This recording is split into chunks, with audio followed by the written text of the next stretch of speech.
Before we get into braking in a corner, let's take a minute to talk about turning in the purest sense. It all begins with handling the steering wheel. Here's the best way to do this. If we begin with imagining that the steering wheel is much like the face of a clock, and the fact that this is 12 o'clock, 3, 6, and 9, we'd like to have our hands at 9 and 3 o'clock. This is a much stronger steering position than any of the others that I've seen. When we begin to make a corner, we want to imagine that we have an imaginary barrier down between 12 and 6. The left hand will stay on the left-hand side of that line, the right hand will stay on the right-hand side.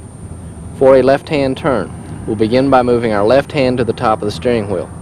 As we begin to steer into the corner, we'll release with the right hand, and it will move down to take over the steering wheel when the left hand reaches 6.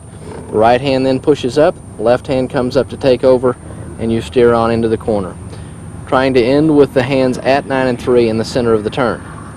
To steer out of a left-hand turn is much the same as steering into a right-hand turn, in which case we'll move our right hand to the top of the steering wheel.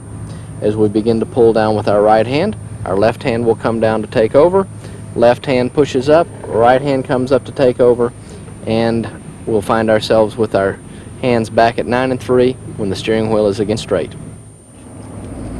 For a right hand turn, we're going to move our right hand to the top of the steering wheel. Now when we grab hold of the steering wheel, we want a firm but gentle grip on it without getting a death grip. The first motion with the steering wheel is going to be extremely slow and gentle and smooth. As we bring our right hand down, the left hand comes down to take over, keeping the wheel in a nice fluid motion. As we bring it up, the right hand comes up to take over, and we're now at 9 and 3 in the middle of the turn. To steer out of a right hand turn, we'll move our left hand to the top of the steering wheel, pull it down as the right hand comes down to take over, right hand pushes up until we're at 9 and 3 and we find ourselves into the straightaway. Driving a car is a combination of many physical and mechanical elements. One of these is the position of your head.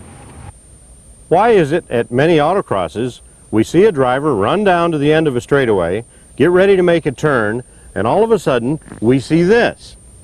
What we should do is keep our head in its normal upright position, and as we approach the corner, get our hand position proper and steer into the corner with our head in its normal position.